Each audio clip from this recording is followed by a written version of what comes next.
Hello everyone, কেমন আছো তোমরা সব? আশা করি খুব ভালো আছো, আমরাও খুব ভালো আছি। সবাই মিলে যাচ্ছি আমাদের প্রতিমাকে আনতে। আর সবাইকে জানাই শুভ তিথি। আজকের বিকেলটা খুব সুন্দর একটা মুহূর্তে গেছে। আর আমরা আজকে সবাই মিলে যাচ্ছিলাম আমাদের প্রতিমাকে আনতে। এটা হচ্ছে এখানকে এসেছিলাম, রাস্তাটা যেতে পারিনি, হাফ রাস্তা পর্যন্ত এসেছিলাম। আর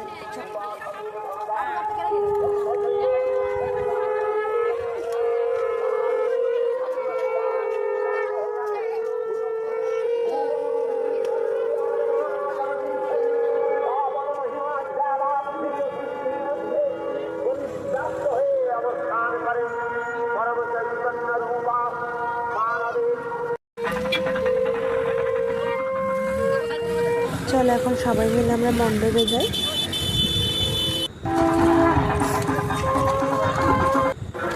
মণ্ডপে যেতে যেতে মানে প্যান্ডেলের ওখানে যেতে যেতে অনেক